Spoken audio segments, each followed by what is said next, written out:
This is the TJ Show. Eric in Oklahoma. Your kid, Ian, has a question for us. Yes. Go ahead. Here you go, Bob. How should I prank my teacher tomorrow for the last day of school? You want to prank your teacher? For the last day of school, yeah. No, these Gotta be poor something teachers. good, though. Yeah, but why would you want to do that? Isn't your teacher nice? Oh, no. No? Oh, well, in that case, That's why he wants to do it. like, what do you want? Something harmless, obviously, right? Yeah. Yeah, I don't know. I'm not a huge fan of messing with adults. Maybe because I have kids. How old are you? I'm 9. Don't be all holier than thou. You used to be a prankster. Yeah, no, So you have some ideas, I'm sure. I was a terrible prankster, meaning I would go all in with really bad ideas that I won't repeat here in front of you. I get annoyed when my kids in your age range, they try to prank me with stuff. It's very annoying for adults. Do you want to annoy adults? He's just looking at the phone. He's like, dang, that didn't work out like I wanted it to. Well, no, Aw. it's not fun to talk this through. Ian, don't listen to TJ. Kenny's doesn't have kids yet. Ian, I assume that your dad's probably got fishing line and take a little hole in a dollar bill and then tie the fishing line around and then put that dollar bill on the floor next to your teacher's desk. Your teacher will bend over to pick up the dollar bill and then you yank it out of the way before she gets to it. I want to do that one, Dad. Okay, we'll get some fish on today. Yeah, but who cares about $1 anymore? What can you get with You $1? might have to use a 5 or a 10. You gotta put it 20. You gotta put it 20. Okay. Yeah. 20 might Go work. big or go home. Whatever you say, Dad, it's your money, okay? Inflation. Yeah, just be safe. Yeah, I better get it back. You better pull hard. Yeah, seriously. Teacher might Testing keep out it. Ian's reflexes. Well, Ian, we're honored that you would ask us, and I'm sorry I didn't give you the answer you wanted, but you got one from Kenny, so there you go. Yay. All right. Have fun while you still can. Seriously. Eventually, you'll grow up to be no fun TJ, and you might as well take advantage of it while you have the time. Don't speak that over that kid. I hope you're always fun. Thank you. Hey, I made a surprise stop for milkshakes the other day. That was a lot of fun. Oh, so much Okay, fun. so I'm a blast. All right, Ian, you have a great day. Thanks, Kenny. You got it, Ian. Bye. Bye. Bye. Bye. You know what? Now that he's off the phone, I can tell you. So this was the worst prank I ever witnessed, but as a kid, I thought it was the greatest thing I'd ever seen. So kid asked to go to the bathroom. He brought a water balloon with him to school. And I'm not recommending anyone do this. I'm just saying personally I found this very funny. He went to the bathroom, filled up the water balloon to maximum capacity, came back into the room. When the teacher went to write on the chalkboard, he took the water balloon and threw it at the chalkboard, which did a couple things. First of all, shocked everyone. No one had ever seen anything like it. Number two, it erased everything that she had just written on the board. And she paused there for a moment and realized this is a terrible thing that has just happened. The teacher quit, huh? That was the last year teaching. Yeah, it wasn't good.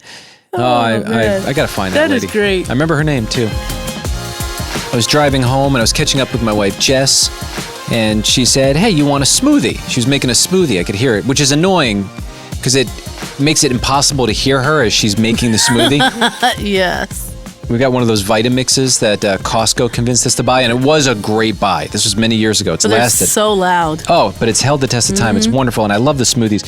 Well, I show up, and I noticed she poured the smoothie into our friend, a different Heather, but our friend Heather's glass that she left at our house. And I thought, is it appropriate, this was months ago, for you to continue to use your friend's glass that's at your house, and there's been no effort to return it. And so I thought, this is wrong. And so I recorded a message and I sent it to our friend Heather, and here's what I said to her.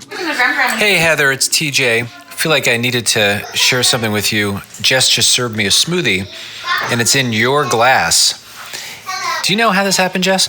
They came over to our house and brought that glass. Oh, it was for Easter. She made those little candy pops and they were stored in the glass. We need to get it back to you, Heather. It's now cycling through our house and we're using it. Why are you using it and serving me a smoothie in it? Because I've washed it.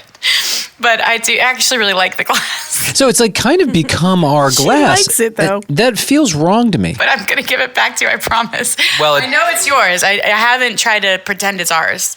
So we got a message back. Hey guys, This is Heather responding. what glass are you talking about? Is it a mason jar? Like, is it one of my fancy glasses from my mom? Well, so whose is it, and how long do you have to make it your own? Does it ever really become yours, or do you just hope that everyone forgets? Well, she doesn't remember even bringing it over. I know. So if you would have never said anything, she would have never known what's missing. Right, but wouldn't you feel bad taking a sip out of that glass every time, knowing it's It not would be yours? a reminder, like, oh yeah, I need to get this to her. Or is it one of our regular drinking glasses? I accidentally left it there when I Now, that's her kid. wrapped the lollipops. So is it that amber colored one? Oh, that's right. She made like custom-made lollipops. That's what it was. You brought the lollipops in that glass. Okay, well, I had no idea we were missing it, to be honest. So this reminds me of friends of ours. No, she didn't say to give it back or to keep it. That's why it's so confusing. They brought these spoons, and these spoons were so cool. They had like a long handle, and they were like perfect for like getting in a jar when you're trying to get the last, olive out or whatever. These spoons were like long. I secretly was hoping that they would never ask for them back, and they never did. We ended up keeping them forever, and actually, I don't know what happened to them. I feel like they're probably in the basement somewhere that we never unpacked it from when we moved. So anyway. This happens all the time. You have people Get over, outta here. they're bringing stuff, they leave stuff at your house. And whose is it? Do you get to keep it after a certain amount of time? I'm glad you're enjoying my glass. I'm glad you're taking good care of it and introducing it to everybody. I think that's really sweet. Okay, so question. Maybe you can answer this at 877 Radio TJ. Did someone leave something at your house? Did it become yours? And how big does it get? Or how small or how joyful? 877 Radio TJ. Would love to hear the story. If you catch us in the studio, great. If not, leave a message. We've got Amy in Pensacola, Florida. Hey, Amy. Hi. Something similar happened to you? You went over someone's house and you left something there? So I chuckled at this story because it's funny. So I go to my neighbors all the time. We go swimming, and I left sunglasses, I've left bowls, I've left shoes, and after a while passed, I couldn't find my sunglasses. I noticed next time I went over to their pool, she was wearing my sunglasses. Just chilling there. Laid out, chilling with your sunglasses on. Yes. Yeah, and I was like, okay, that's where those went. But I never confronted her about it. I didn't say anything. I just let her keep the sunglasses. They were cheap. But then I left a pair of Ray-Bans over there. Uh-oh. And again, I couldn't find them. And I went over to swim again, and she was wearing my Ray-Bans. It's a little different. Yeah. So it's kind of, we're really close friends, so we leave stuff at each other's houses all the time. But wait a minute. I could ask for it back. Did you ask for the Ray-Bans back? I didn't. I didn't. What? Wow. She's only because they had a scratch on them, so I didn't really care. Like, You're it wasn't a big justifying deal to it. me. You're justifying I know, it. I am. If you want to leave Ray-Bans at my house, I'll give you my address when we get off there. Yeah, you'll buy one of those little kiddie pools. That's right. Do something in the You come over backyard. with some Jordans on, maybe a Coach bag. That'd be nice. Wait, Believe it. So Amy, the obvious question is, has she left anything at your house and has it become yours? I'm trying to think. No, she hasn't personally left anything at my house. It's always me leaving stuff at her How house. convenient for Yeah. her. She does it on purpose. She won't leave Yeah. anything. Wow. You know what? That could be. She has air tags on everything she owns. Well, and also it's her pool, I so do know. you kind of feel subconsciously like it's an admission price to be able to keep going to the pool? I kind of did. I kind of did. So it's like a trade-off. It helps to pay for the chlorine and all the filtration. Absolutely not. We're friends. I want my glasses back, Mom. No, I understand. Right. Well, Amy, thank you for sharing But that. if people do leave stuff at my house, I do use it. You absorb it. Yeah. Yeah, that's what we're living right now. Well, listen, I'm sorry for the loss of the sunglasses. Make sure you take your next pair with you when you leave the pool, Yes, okay? seriously. It's getting out of hand. Absolutely. Thank you. Amy, thanks for listening. All right, thanks. Hey, Casey. Hey, Hey. Hey. Casey, what did you want to say about this? I feel like, if someone comes over to your house as a guest and they bring a dish, that is wonderful and so nice of them and much appreciated. But if they do not take that dish or glass home, it is now a part of your family. It is acquired into your belongings. They have just relinquished all of their say over it. It is yours. Use the cup. That's the rule. I didn't know what the rules were. I was wondering, like, how long does it take? And there it is. If they bring it, they forget it, it's on them. Yeah, I mean, come back and get it if you want it. If not, it's mine, and I'm using it, and I will pour me a glass of lemonade in it and drink it in front of you. Like my cup? That's what I'm talking about. Casey. Okay, very good. Well, that's a hard stance, and you got to appreciate that. Is it the right thing? I don't know, but it's a hard stance. Hey, it makes me sleep at night. I'm good. Casey, thanks so much for listening to our show. Oh, no problem. Y'all are great. Thanks, It used Casey. to be a different show, and then y'all started popping up, so I just listen to y'all. It's just the radio station I always go to. It's my number one setting. Nice. Wow, that was easy. Yeah. You know, it's not always that easy when they switch a show out and then all of a sudden it's a new show. So that's good to hear. Yeah. Hey, I'm low maintenance. Leave your cup. Change the radio station. I'll listen. All right, great. I like it. Casey, have a great day. It's a simple life. You too. You take care. Thank you. Bye. Bye. Bye. We got a message from one of our favorite listeners, Candy. I've been meaning to get to this. Let me just play this for you. Hello. A lot of energy Candy has. I was hoping to get you live, but I wanted to share a random squirrel thought with you. Why is chicken called chicken? Why is chicken called chicken? This is like I thought it was a riddle. And cows are called beef, and pigs are called pork. Do you have an answer? She's just asking us. It's not like a puzzle to solve. No, I don't have an answer. Yeah, I don't either. Doesn't make sense to me. Let me know if you have an answer for that. All right, have a good day, guys. Bye. So then she says bye, and I'll just fast forward because her bye is really, really long. So we get to Okay, I'll hang up. yeah, and then she eventually hung up. I think. I thought she was going to give us an answer. No, that's what I thought. Well, listen, Yeah. I didn't get to it, but she's on the phone now. Candy in Wisconsin, are you there? I'm here. Okay, so you actually want us to answer the question. I'm sorry to ignore it. We always invite everyone to call at 877-RADIO-TJ. So it's not a riddle. No. Okay. Here we are, man. Yeah, Candy, why is it... It is a good point. You know, why do they call it chicken when they don't call cow? Well, I was thinking poultry, but poultry would also include turkey or other birds that are harvested for their meat or feathers. Or Got eggs. it. Cornish game. Yeah, like turkey's turkey and chicken's chicken and duck's duck. Oh, yeah, so it's a bird thing. But cow's beef.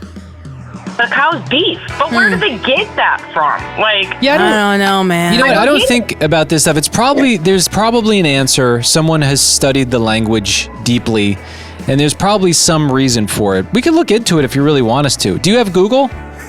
I do. I could probably find out. Yeah, I mean it's probably a longer process by calling us. Like Kenny, can you chat GPT it? I already have the answer. Did you? Oh, really? Okay, go ahead. What is it? They say the difference stems from the Norman conquest of 1066. English-speaking peasants who raised the animals on farms kept their native Germanic words, cows, pig, chicken.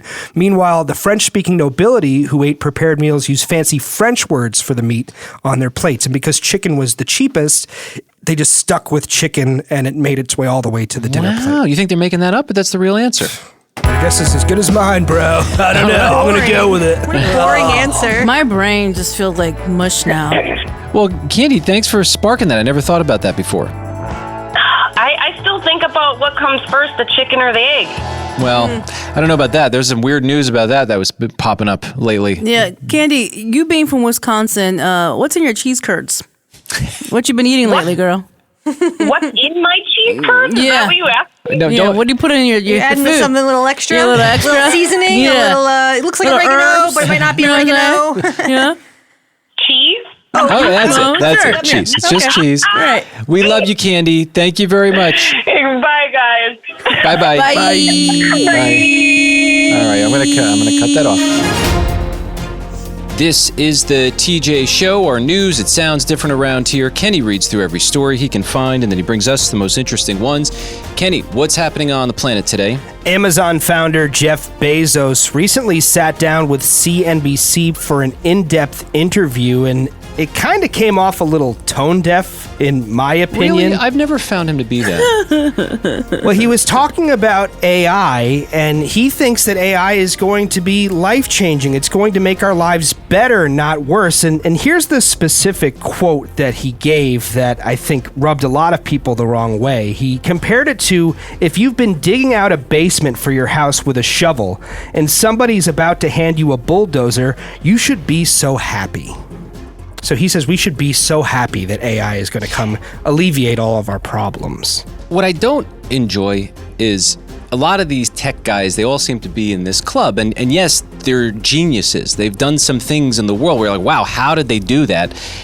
But at the same time, there's almost like this gaslighting going on where we're just to accept millions of jobs are going to go away, but whatever, it's going to be better. Yeah, it's like lay down and take it. It's like an abusive person being in a relationship with someone who happens to be abusive but hot, but then the person who's hot and abusive is like, you should be happy you're with me because no one else would want you. And it's like, no, this is a horrible relationship. Why should I be happy with this? Why should I settle with this? That might be accurate. It's a good analogy. Hot people get away with a lot. Do you know what I'm saying? Like, I have status, I'm hot, I have money, but I'm abusive to you, and the other person should just take it. Absolutely not. So I give you convenience. You want something, it shows up at your door. It's hot, but what else are you up to? It's a great price, but no.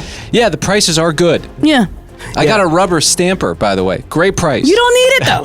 Find it somewhere else. I like analog things. Okay, I respect that. Just to support mom and pop shops. Kenny, what else you got? I don't want to get too sad today. Well, he made some other statements. Oh, really? Okay. Go ahead. We'll take it all in one shot. Let me get a drink. Well, he suggested that the bottom 50% of earners in the United States should have to pay zero income taxes. Well, it sounds great. Now, here's the thing. I've heard a lot of people in influential spaces, they seem to, like when something else is going on, they seem to say, and we're going to lower your taxes. Mm-hmm. And then everyone's like, yeah, that sounds awesome. All right. But do they ever lower your taxes? Not that I've Have noticed. they gone down for you, No, J-Bo? they have not. Yeah, at all. I'm waiting for it. Yeah. So I'm just always, but now it seems like they're going, we're not going to just lower, let's eliminate. And it's like, well, okay, well. What else are you taking with it? Well, but if they're not lowering it, are they going to eliminate it? Right. It's hard to know. Yeah, we'll see. So, or believe. A lot to take in from that interview with CNBC. Kenny, thanks for keeping us somewhat informed. That's what's happening. And listen, we don't have to graft our bodies into computers. No, right? we do not. Is that what he's talking about? That's a different guy, and right? We don't have to take it. No. I saw first thing today. I saw a like a brain chip thing where like they were talking about grafting us with computers. And again, it's like, oh, it'll be good for these reasons. But then for all the other reasons, is it going to be good for humanity? I don't know. I like staying human. Me too. But that's going to be a controversial statement in probably about 10 years. Kenny, what else you got?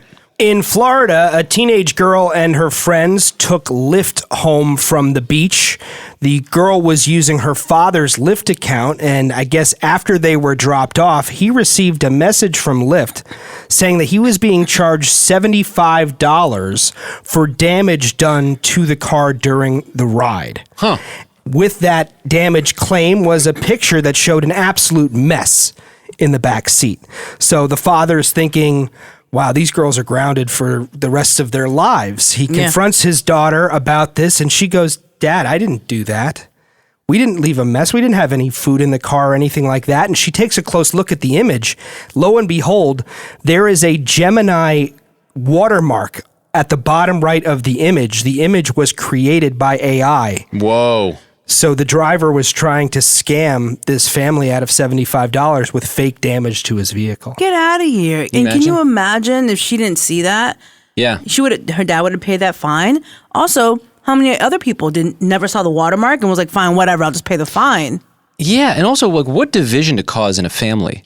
Yeah. Like for some reason, if they didn't figure that out, then all of a sudden the dad assumes the daughter is lying and she doesn't know how to explain herself. It's terrible. It's really dark. Yeah, well, thankfully she was able to discover this. They reported it to Lyft. That driver has been fired. Yeah, As they should be. absolutely. That's not right. Kenny, what else do you have? Playoff basketball and hockey in action last night. The Oklahoma City Thunder evened up their series with the San Antonio Spurs, winning 122 to 113.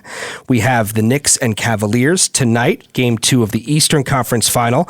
And on the hockey side of the equation, the Las Vegas Knights defeated the Colorado Avalanche 4-2. We have game 1 of the Eastern Conference Finals this evening, featuring the Montreal Canadiens at the Carolina Hurricanes. Kenny, what else do you have? Well, this was an interesting article I saw in the Washington Post. It pretty much said, congratulations, class of 2026. Good luck finding a job. Oh, that's in nice. a very Good sarcastic uplifting. Yeah, it's not uplifting. tone. But it's, I guess, pointing out the harsh realities that the class of 2026 is facing. It is a difficult job market. AI is taking jobs, especially from those who were studying something like computer science. Also, I didn't think of this, but the class of 2026 graduating college, they had their high school careers severely interrupted by the COVID-19 pandemic. So they've had to deal with a lot of challenges as they're heading into the workforce. It feels like a repeat of like 20 years ago when the recession was going down. Sure. It's just kind of like where we're at right now. It's sad to see that, but I would say, here's what I would bet on for job security. Caring about people and their well-being, because how rare is that becoming? Sure. Understanding how do you lead people well, how do you treat them with respect, raise them up to their best potential, you'll have a job because the world desperately needs that. Kenny, what else you got? If you have trouble trying to focus while reading a book, perhaps you should try immersive reading. Tell me about it, Kenneth. Which, by the way, Tell me more. I did have trouble focusing on books for a very long time. It was a big struggle for me. I just couldn't focus. I couldn't sit there and read and retain the information. It was very hard. Yeah, and I think this might actually hit close to home for you, TJ. So immersive reading, it's trending on TikTok, but what people are doing is while they're reading a physical book, they're listening to the audiobook at the same time. Okay. Yeah, I've done that. I like it. Interestingly enough, so it's a little bit different, but the thing that helped me read and actually like gather what was happening on the page was listening to books. And I don't know why. There was a season in my life where I just kept listening to books, and now I can do either one. I can listen or I can read a physical book, and I love it. And it's changed my life. I mean, there's no doubt. My life is better because I became a reader. So whatever it takes to make someone a reader, there's a gold treasure chest waiting there for you if you're willing to jump on it. Yeah, readers report that engaging both eyes and ears makes it easier to stay focused, read faster, retain more information, and resist the temptation to check their phones. Now, there is one neuroscientist that claims that this There's does always not one guy. What is he claiming? It doesn't always facilitate, quote, deep reading. Critical thinking, empathy, and reflection developed through cognitive patience of processing text alone does appear to be better for your brain, but the overall, I guess, argument of this article is talking about that even with that one caveat, if this is helping people engage with books and read more, then it's a net positive. Yes, of course. Listen, so many people have walked the path, whatever path it is that we're on before us. Why do we want to try to figure it all out on our own? Right. I mean, let's just immerse ourselves in whatever it is that we're trying to pursue. And I know the path will be better because of it. So whatever it takes. Who, neuroscientist? What does he know? Yeah, exactly. Kenny, what else you got? Well, you may remember, I think it was about 15 years ago, there was an 11-year-old girl, Harper Grace. She sang the national anthem at a professional soccer match, and it went horribly wrong. And didn't the crowd mock her or something? Yeah, she got bullied pretty harshly. Yes, I remember that. Now, I guess it's good to say times have changed a little bit at a college softball game. It was Oklahoma, the Sooners playing. They had a young boy come up to sing the national anthem. About halfway through, he forgot the words. But instead of bullying him or booing, the crowd jumped in and helped the kid sing the rest of the song. That's and nice. then there was a really cool embrace where the whole Oklahoma Sooners team kind of embraced the kid in a Nice. big huddle and hugged him, and there were cheers. And I it was love just that. complete opposite of what happened 15 years ago, and I thought that was refreshing. We'll take anything nice, any little nice win we could get. So good. Glad to hear it. Kenny, what else do you have? Well, TJ, I remember, I think it was last week or maybe the week before, but you started reading off all of the things that we're agreeing to when we click on those accept cookie links online. Yeah, even on websites that I really love. You click on them and you're like, this is what they're trying to get from me. And everything is just defaulted to, yes, I give you this. And so it's annoying that I even have to go through an extra hurdle just to use these websites. Everyone wants a take. Can the default be, we're not going to take anything unless you want us to? Right. Would that make this a lot easier? It would, but it would never happen. Well, can the default be, we're going to give you something? That'd be nice. Yeah, it's like we're already using these websites. Isn't that enough? So now there's this new report from the nonprofit Epic that's revealing that many of these online entities are using manipulative dark patterns to get you to give over your data. The report, 38 major companies, including social media networks, data brokers, dating apps, and AI firms, were using deceptive design tricks to make it frustratingly difficult for users to opt out of data sharing. Yeah. I believe and that. here we're building up their companies and using their product, but that's not enough. No, they're selling our data. That's what they're doing. That's how they're making their money. It's honestly vampire-like. In any vampire movie I've seen, it's usually someone hot and you're interested in them. You want to start a relationship, and it's like, yeah, this is great. But then they got to take your life. They just keep taking and taking and taking. Kenny, thanks for keeping us somewhat informed. That's what's happening. You know, I saw this headline, it really bummed me out. I just want to read this because maybe it'll stop someone from doing this. Alrighty. I don't know how this becomes a trend, especially in the world that we're in at this moment. Apparently, there's a viral trend. High schoolers across the country, they're participating in this. The game is called Senior Assassin. Teens are assigned a target, one of their classmates, and the goal is to find that target and squirt them with a water gun. And then it eliminates them from the game. The last player standing is the winner. They're even able to track targets using GPS. Like, there are some apps for this. Yeah. So it's the graduating senior class, they're targeting each other. Right. Okay. So, sounds innocent. Yeah. But some of the teens are going to the extremes to eliminate their targets, including camping out in the bushes or behind cars in all hours of the day or night to ambush their targets. So it goes from the school, which to me, anything that looks anything like something that shoots, keep it out of the schools, right? Yeah, I mean, there's just too much. Like, I think about when I was a kid and I used to play with cap guns. It would be like this fake gun that looked like a real gun, but you'd put these caps in it and you'd shoot it and make a little explosion. Like, just today it doesn't work. Right. You can't do that and anymore. we've seen that, right? We've seen the news where a child is playing with a fake gun and they lose their life. Right. So it does not work. So what's starting to happen is, as some of these kids are outside in the bushes or whatever, parents are calling the cops because they don't know what's going on. Right. They don't know about the game. And so there have been some videos showing up, and police departments across the country are warning communities about this game. There was one where a cop showed up. The kid stood up thinking it was the target, winds up shooting the cop with the water gun. And thankfully, the cop showed incredible restraint. And I guess he knew what was going on, or he realized it. But what if the cop didn't know that? Right. Yes. There's just so much that can go wrong with this. So these warnings are going out. Hey, probably not the best game to play, especially in the season of the world that we're in. Yeah.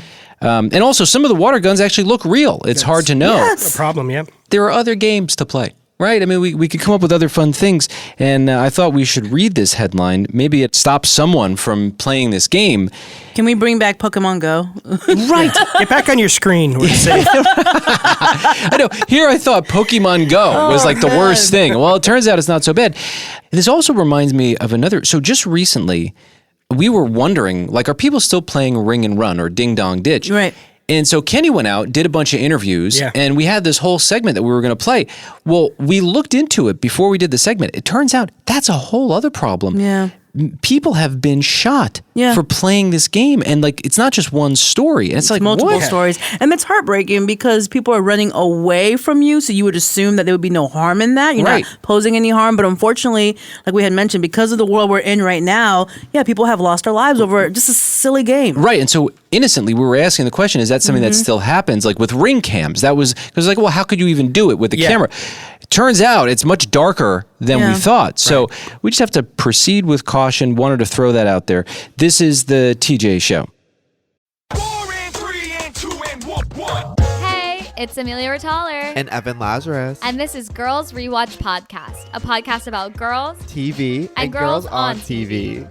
We spent the last 2 years watching every episode of HBO's Girls, written by Lena Dunham. We spent time analyzing the character dynamics, compared the culture then to the culture now, and asked our guests important questions like, Girl, what girl are you? And girl, did we have fun. We got to talk to iconic guests such as Zasha Mamet, Andrew Rannells, and even Judd Apatow. Now it's time for us to dive into our new era where we will be rewatching every episode of Abby and Alana's Broad City. We're so excited to be walking down memory lane in army jackets, little vans, and fugly jeans. So get in that subway car headed to Gowanus from Astoria because, girls, it's time to hack into Broad City. I wish there was a train that connected Astoria to Gowanus. Be sure to follow along on our journey by subscribing to the podcast. We release new episodes every Tuesday. I'm Jake Halpern, host of Deep Cover, a show about people who lead double lives. We're presenting a special series from Australia. It's all about a family who was conned by a charming American. When you marry someone, you feel like you really know them. I was just gobsmacked as to what's going on here. Does the name Leslie Manukian mean anything to you? Oh, you bet. Never forget her. Listen to Deep Cover Presents Snowball, wherever you get your podcasts. This is the TJ Show. Just a few moments ago, I was sharing that one of our dear friends left one of her glasses, like a drinking glass, at her house. We had her over for a holiday, and it's just sort of become ours. It's become absorbed into our cabinet, and my wife is not jumping at returning it. She really likes the glass, and so we hashed that whole thing out. But as the microphones go off, Kenny, you just shared a story. Yeah. Somebody left something behind and it created all this drama in your life. Yeah, it's a legendary story in my family, but this was a long time ago. It was a summer night and a bunch of friends of mine were hanging out. We were swimming. And then I think I must have driven people home because my friend Kate, who had gotten changed, she had her wet bathing suit with her and she left it in my dad's car. I borrowed my dad's car to drive everybody home. Like a bikini? A pink bikini. Okay. Yes. And I guess it was a couple of days later where I'm at work and my dad gives me a call. You better get on the phone with your mother right now because she found something in my car and it was not mine and you gotta fix this pronto, all right? You gotta fix this. Wait. You created a problem for me. So what did your mom think? So my mom found this pink bikini in my dad's car and assumed that he was having an affair or something like that. With someone who wears tiny pink bikinis. Yeah. And I'm like, oh my gosh, that must be Kate's bikini. She must have left it in the car. So yeah, I had to do some damage control for my dad. Your mother, she won't shut up. Okay, what are you doing? Who's the bikini mama? Your mom really thought your dad was up to something? It was very surprising. I was like, seriously. I would ask questions. I mean, still, you're not driving people around, right? So how does bikini get into your car? So yeah, I'm not surprised that his mom thought that. It's not hers. Right. Whose is it? You're causing all these trouble for your parents.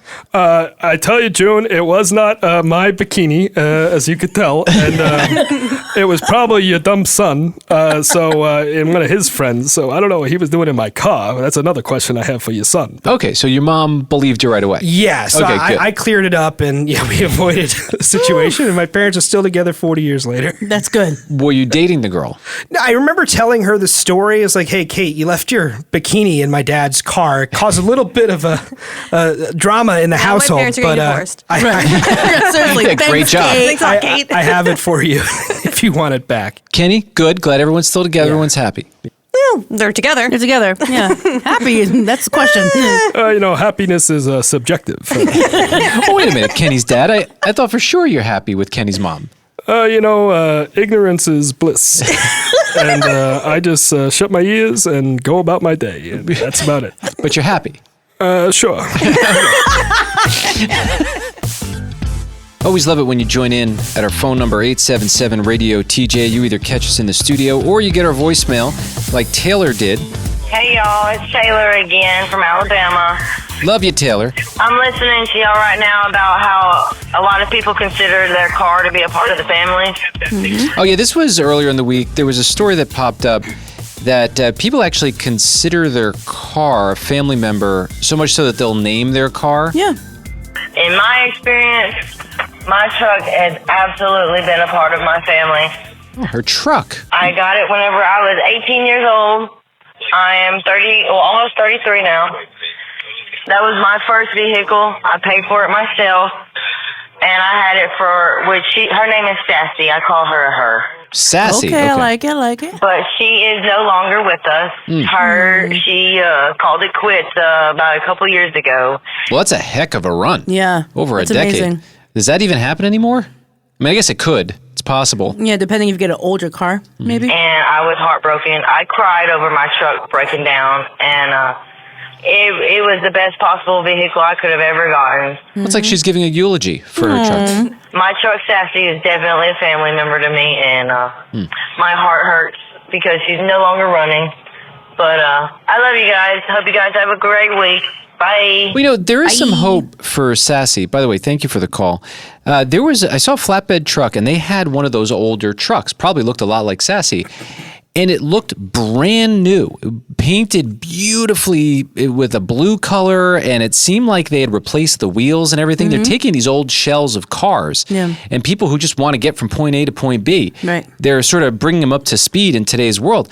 That's kind of a fun idea, especially if you're saving $20,000 or whatever crazy number it is. You install a new engine and battery alternator, all that stuff, and then you keep it going. And it looks kind of cool, too. Yeah. It has like this vintage feel to it. Now, I know nothing about cars, so for all I know, it could cost more money to get it there than a new one, but I don't think it does. Hi, this is Emily, and I'm from Bluestone, Mississippi, and my son wants to leave a message for y'all to play on the radio, if possible. It's very nice. Yeah. He's 7, so here he is.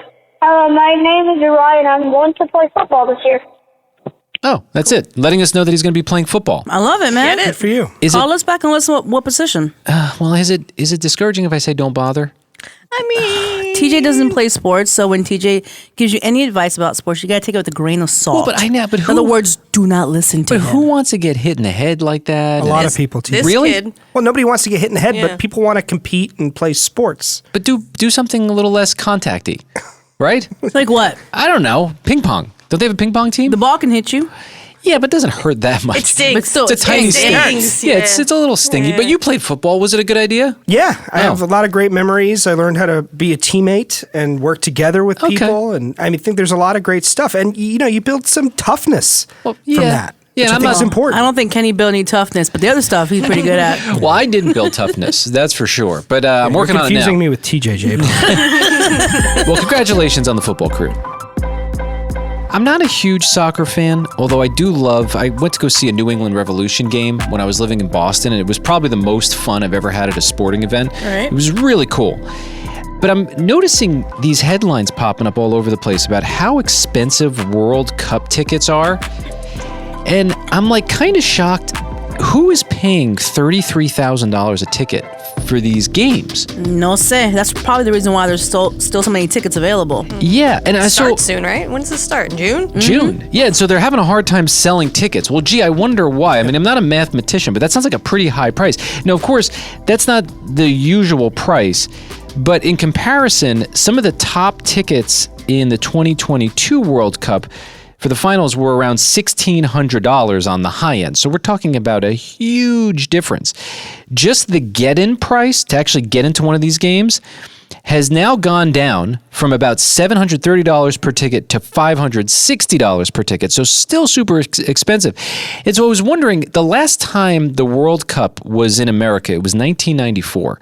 And so I asked Kenny to look up World Cup. the Men's World Cup. I just want to point that out. Well, and you went to the Women's World Cup. I did in 99. In 99. And I'm going to assume that my parents did not pay over $100 per ticket. Well, I was trying to figure out, first of all, what was the price in 94? Because ironically enough, it was the most attended World Cup. Like, it was record numbers here in America back in 1994. I didn't know that. And the records still stand today. Yeah, so the most people that have ever gone to the World Cup, it happened in America in 94. So I was like, well, what were the ticket prices back then? To get into the game, it was $55. Well, yeah. So that's a little bit more affordable. But adjusted for inflation, it would be like $123 today. Which is still reasonable. Yeah. So in comparison, you're like, well, they're charging now $560. That's almost 4 times the price. Yeah, that's insane. And also in a time where like people don't have tons of extra money floating around. I mean, unless you're the guy who bought the $100,000 Knicks tickets the other night, but that's a guy. You know, how many of those guys are there? Right. Or could they cover the cost for, a handful of people that want to go? I saw one headline talked about how FIFA thought Americans would pay anything for World Cup tickets, and they were severely mistaken. So I guess my hope is that as we get closer, there are open seats, and it gives an opportunity for, like if Heather wants to go. Right, I'm going to do J-Bo's idea. I'm going to go like 3 hours before the game starts and see if they have any tickets left at the will call or whatever. Because usually that's when the box office opens to a lot of stadiums and arenas is 3 hours before the game. Yeah, you would think that if they have empty seats, they don't want that. That looks bad. Yeah, they want to be able to sell tickets for sure. But then they make it so difficult to get to the stadium. Like we're hearing all these rules about some of these East Coast arenas. You can't even drive up to them. Like you have to take extra transportation. So it's a bet. But I'd much rather show up and they've got empty seats and pay, like a fifth of the price. Right. So there you go for soccer fans. I guess we'll find out if those stadiums fill up next month. This is the TJ Show.